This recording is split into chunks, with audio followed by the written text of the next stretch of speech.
As fire crews battle over 300 bushfires in Australia, 13 firefighters have been treated for injuries.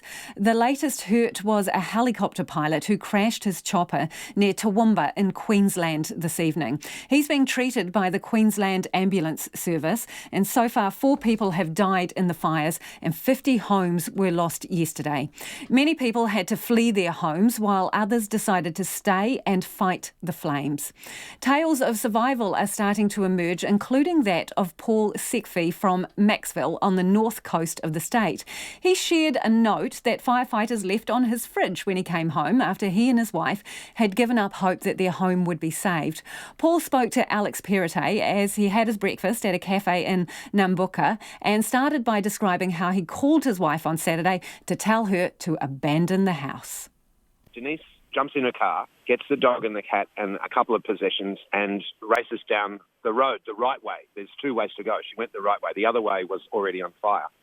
Goes 10 k's to town to a friend's place. So they're there for about an hour or 2, and then they get told by her husband, Gail's husband, Paul, who's in the RFS, you've got to go because it's coming this way. So it was coming then 2 ways. So they evacuated. So my wife evacuated twice, 20 k's to town.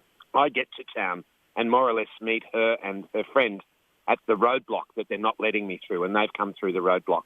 We spent Friday night then in town looking at the wonderful app that New South Wales Fires have, which is Fires Near Me. And it looked like our house was burned. All of where we live was black on the map.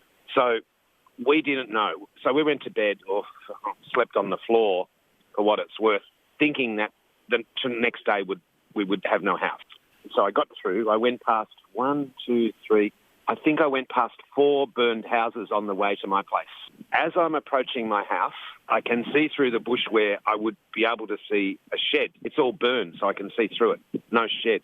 All gone. Hut sink. Yeah, hut sinks. Go around the blind corner, see the other shed. It's gone. And I'm thinking, well, there's no house in the middle. About another 10 metres, I can see where my house is, and there is an oasis in this blackness of my house, standing there. I think I swore quite loudly. I was pretty emotional. So completely untouched by the fire or anything? There's about 1.5 metres around, if that, around the house. That's not burned. And on the front lawn, or what used to be the front lawn, there is a part that's not burned. I'm just thinking, how did this happen? Like everything, my sheds are melted, everything's black. It looked pretty intense. So I'm thinking, how does this happen? And I walk up the front stairs, walk in the front door, and there on the kitchen bench is the note. It was a pleasure to save your house. Sorry that we couldn't save your sheds. Urunga RFS. P.S. We owe you some milk. I was just about in tears at that stage. Rang up my wife, said, I didn't sort of say anything. I said, what would you like me to bring? And, we had a bit of a cry. And, I can't live in my house. There's no water. There's no power. It smells like smoke. Everything does. But it's there. But it's there. And, my little bit of paradise in the forest, we can rebuild. What do you have to say to those guys, Paul? Well, I've spoken to 2 of them. And had a messenger conversation with the captain. They're worth naming. Dale, who is a deputy captain who left a note. Tash, the captain, she sounds like the most amazing person. Gary, the truck driver, and Craig. They told me that they use my house as a sort of a refuge to weather the firestorm, and they could not drink any of the water in the truck because it had gone foul. It had gone hot. They couldn't drink it. So when they were in my house, which was open, my wife ran, so the house was open. When they're in the house, they found the fridge, opened the fridge, found some milk. They've since admitted to cheese and peanut butter, which is pretty cool.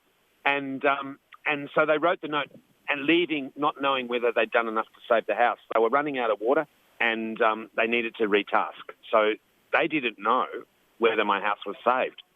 When Dale, who'd written the note, got back to me on Facebook, I just put it on Facebook because I was so excited I needed to tell somebody, I wasn't thinking anything other than this needs to be told to my family and friends that the house is okay. But he said, you have made my day, Paul. And I'm thinking, how's that? You saved my house. How am I making your day? But they found out that they'd saved the house, so all the effort was worth it. They don't often know that.